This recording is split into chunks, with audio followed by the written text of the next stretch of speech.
What's good, YouTube? So today I got asked, what's the difference between a stock and an ETF?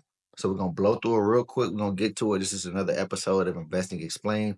I'm gonna hold y'all up too long, so let's get into it. So a stock and ETF. So with a stock, you are getting ownership in an individual company.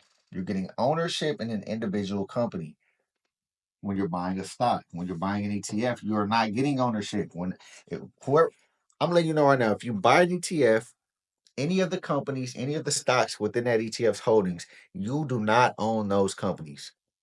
What are you getting? You're getting exposure and you're getting diversification. Exposure and diversification. See what I'm saying?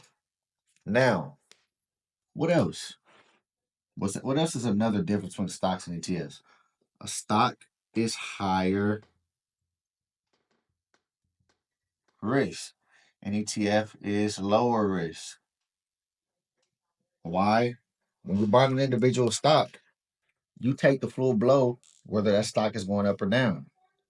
When you're buying an ETF, your risk is spread out amongst several different holdings within that ETF.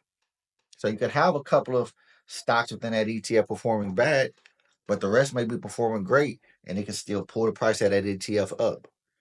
If you're buying an individual stock, if Apple is on fire, you're doing good. If Apple is doing bad, you're doing bad. See what I'm saying? Another difference when you're buying individual stocks, you manage your own portfolio in that regard.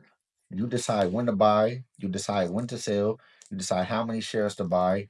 You have to do all of that. You have to do your own analysis. You have to look into your own earnings reports, your own financials. You have to look at your own charts. When you do an ETF, it is actively managed. So if we buy a good old VOO, Vanguard is going to manage that ETF for us. And they are going to go in and they're going to decide what those holdings are. And if a company is not performing as it should, they're going to get rid of that company and trade it out for a company that is performing. And that's why when you have ETFs, you have to pay an expense ratio. And we like to get a cheap expense ratio. Another thing, stocks and ETFs can both be bought normally, just like you would at a brokerage account, whether it's Robinhood, Fidelity, Charles Schwab. You can buy a stock just like an ETF. You type in the ticker symbol and just buy it. That simple. Now, when you buy an ETF, why do they say it's better for beginners? So when it comes to the ETF, if you don't know where to start, but you know that the S&P 500 has gone up historically 75% of the time, you can buy an ETF like SPY, and get exposure to the S&P 500, which means you're getting exposure to the growth of the entire S&P 500. So if we know that the S&P 500 goes up 75% of the time, the stock market goes up more than it goes down, we can assume that the S&P 500, which is an index that tracks the top 500 companies in the United States by market cap, we can all agree that that's going to continue to go up in value over time. That will mean your investment in SPY will go up over time. Now, what's the other side to that? If you buy individual stocks,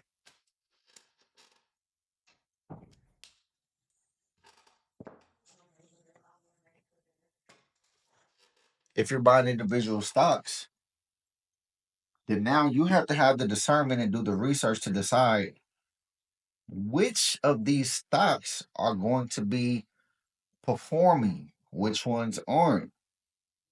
You see what I'm saying? Like last year, you know, you had an Nvidia have a great year. You had a Palantir.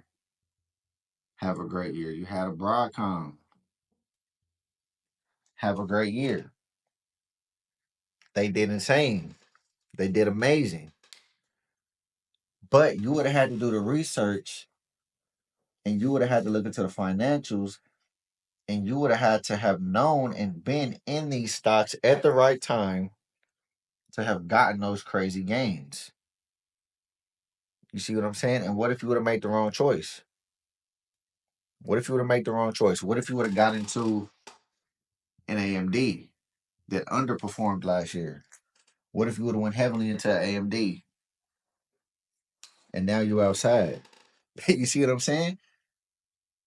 So when you're buying individual stocks, you have to do a lot of footwork to decide which one to buy, when, how long should I hold, when should I sell, what's the right time to get in. And you could have picked wrong and you could have had a bad year last year. Or you could just go the easy route, go QQQ. Again, this is not investment advice. This is just for, just explaining the difference between a stock and ETF. So I'm not telling you to go buy QQ. I'm not telling you to go buy anything. This is just for educational purposes only. So, or you could have bought QQQ and had exposure to all of these. And what did I tell you?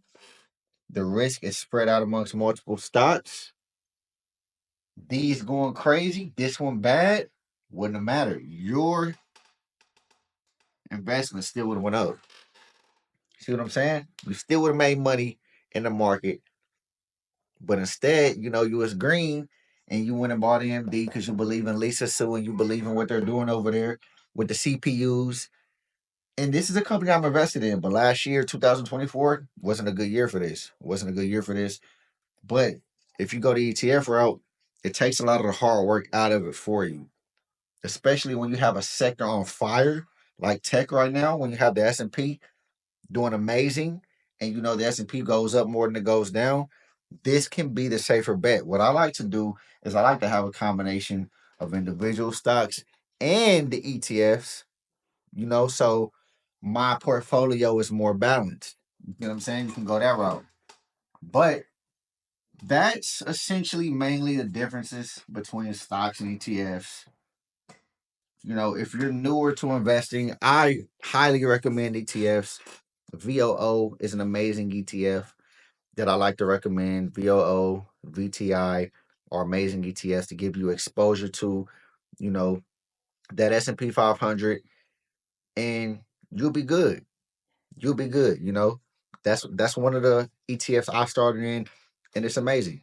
But that's essentially what it is. Man, I'll see you on the next one.